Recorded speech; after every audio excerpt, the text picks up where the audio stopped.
Okay? Hey Fido, nice Kiss shirt.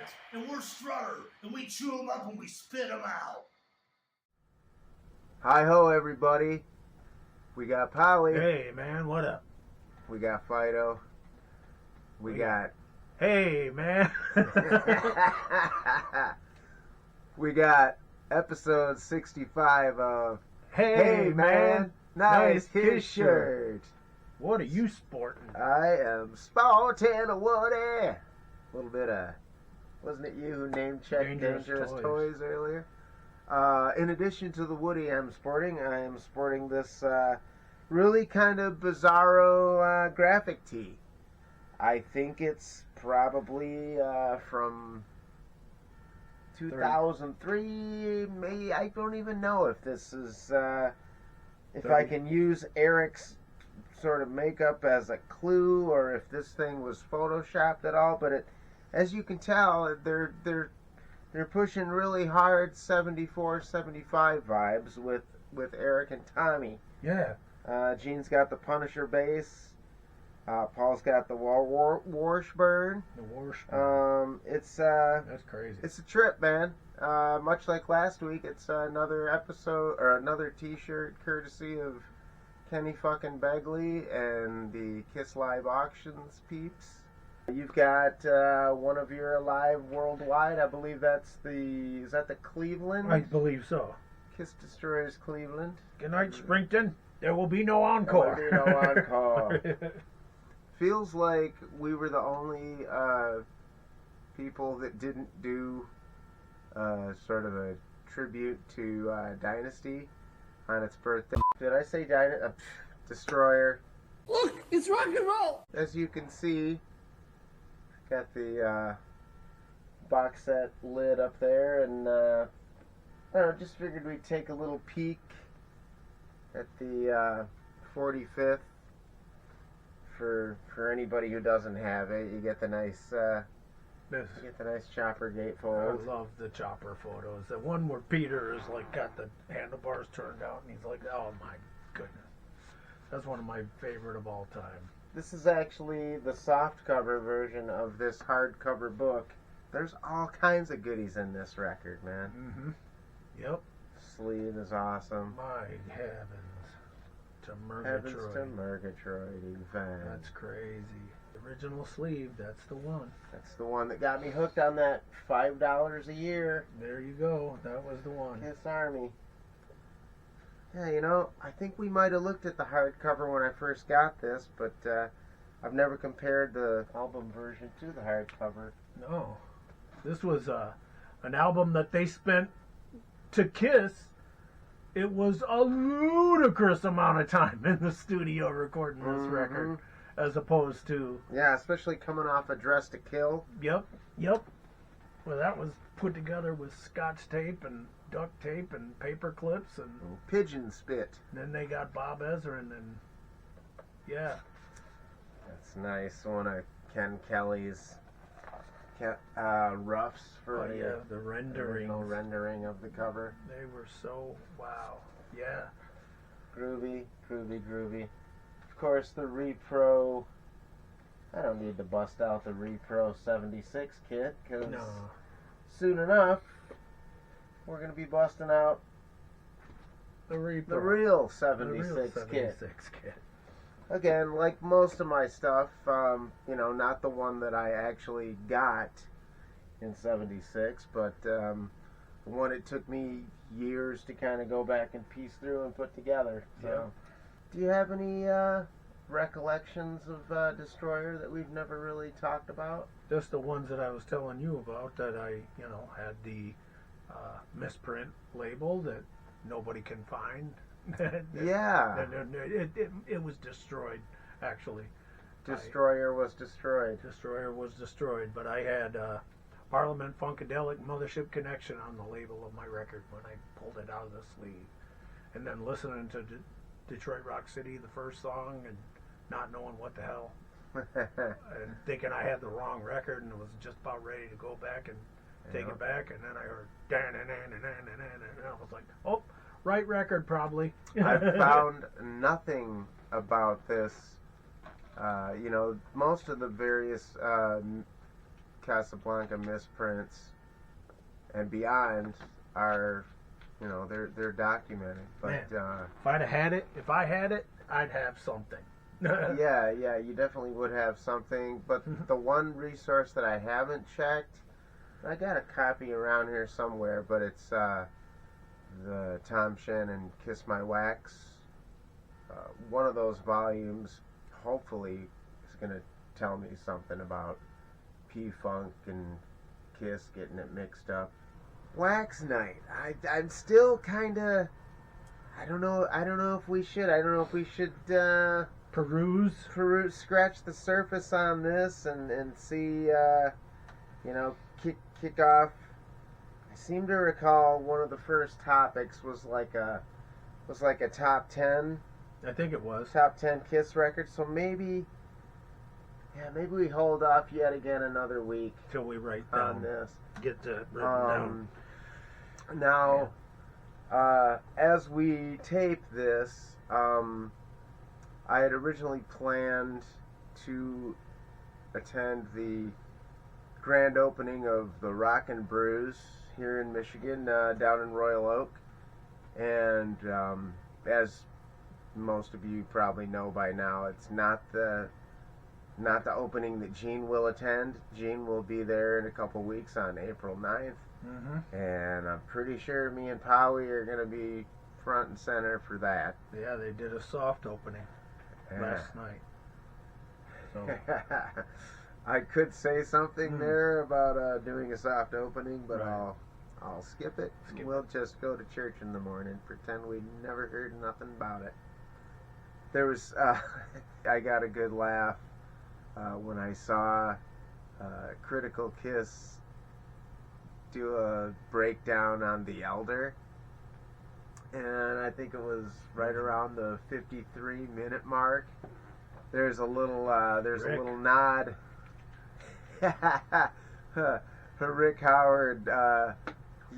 This time he was the one to use the A word. Mm-hmm. He was in agreeance with the rest of the panel on one of the tunes, and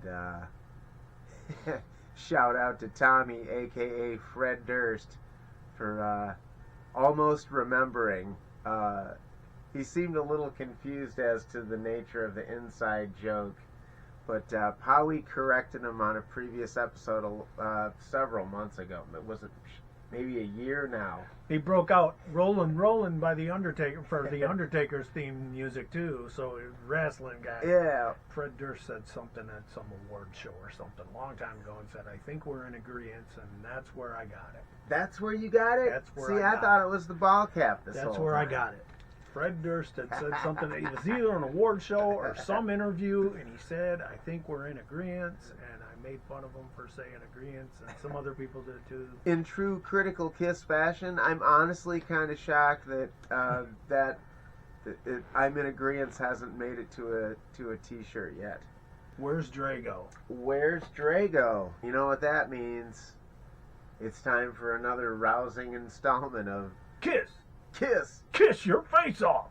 By Remco. Yeah. Why does that get me every time? Here he is, and he's full of goodies for you, me, and Drago makes 3. Me and you and a dog named Boo. A glass of Fago and a boot named Drago. It's for my Michigan peeps. There you go. And because nothing rhymes with Verners. See what you got. I'm digging and... I'm digging, you digging it. I got 1, I got 2, so I'm pulling 1, and that's the one that dropped, so here's the one I get. Ha! Take Me. Your song will lose. Take Me versus Magic Touch. Oh! I'm sorry. I had the 45 of this. I think it was on the flip of Dr. Love. Mm-hmm. And this whips ass. And they knew it whipped ass. And they included it in the set. It whipped so much ass. Yeah. It's a great song. It's And even, well, we were talking about with Love 'Em, Leave 'Em, it's that bop, bop, bop, bop. Peter's doing it again. Driving four on the floor, back driving action. four on the floor stuff.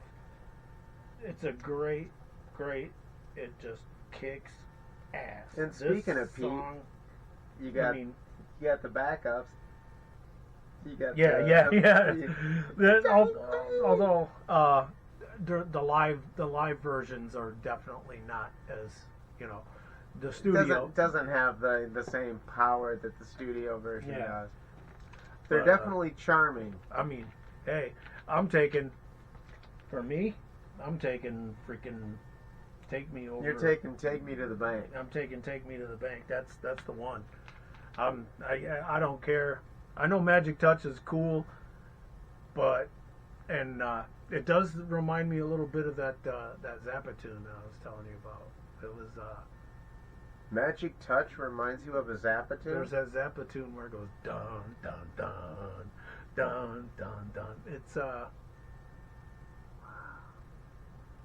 dang it. It'll come to me. Huh. Well, Florentine Pogin. Oh. Florentine Pogin. I'll have to revisit One Size Fits All and see if I can pick up on that. Magic Touch, I mean, let's face it, I'm a Dynasty boy. Not that I'm not a rock and roll over boy. I mean, that's my favorite studio album. But man, I had it was years that I labored under the misapprehension that they did Magic Touch when I saw them at the Silverdome. And it was only when I saw when I got it on cassette from Cicchini, I remember asking him if there was anything missing from, if the tape got cut off or whatever. And he said no.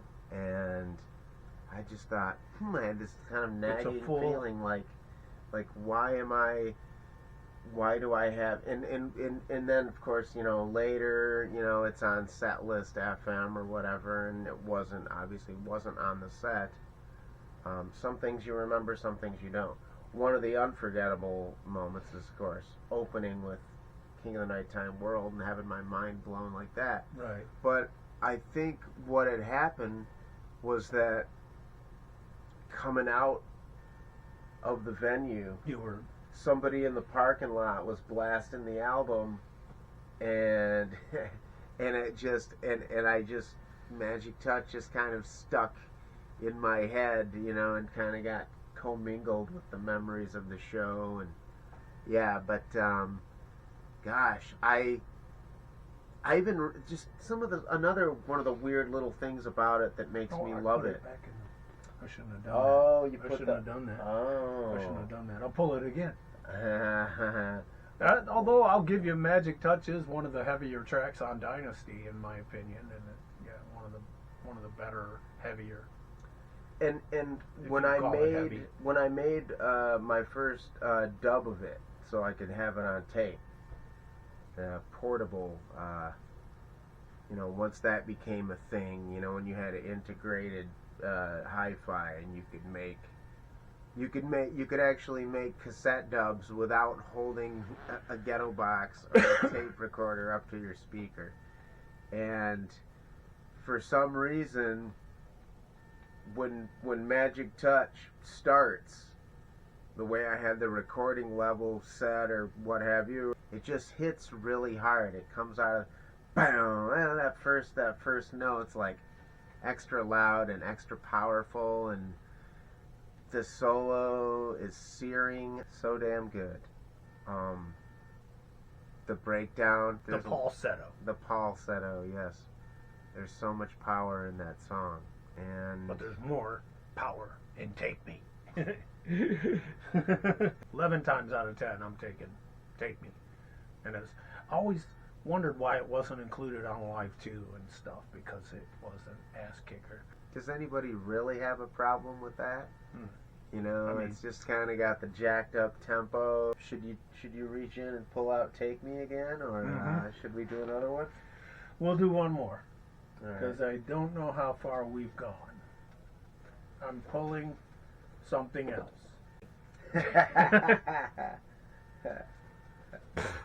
Rock and Roll Party or Rock and Roll Demons. Versus room service. I think I win. You win. I defer. I mean, I admit defeat. Do you want to at least take a stab at like? There's some great expectations and some stuff going on, and it's really weird. And it's 9 minutes, is it? Is it? No. What did you think about it when you heard it? I didn't like it. I was just like, I don't. Was it like scary to you at all? Weirdish. Weirdish. It's just like, okay, this not. Yeah, I don't dig this that much.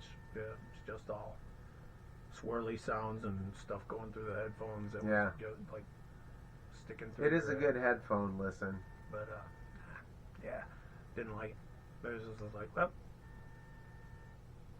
I remember my friend Tommy Hampton was going over there for a sleepover, and his little brother had busted his Destroyer album, so he asked me like, "Hey, I haven't heard any Rock Kiss and in a Roll while." Party. He's like, "I want to hear." Well, no, because he just wanted to hear some Kiss. He hadn't heard Kiss in a while, and he was like, "Bring your Destroyer. Can you bring Destroyer with you?"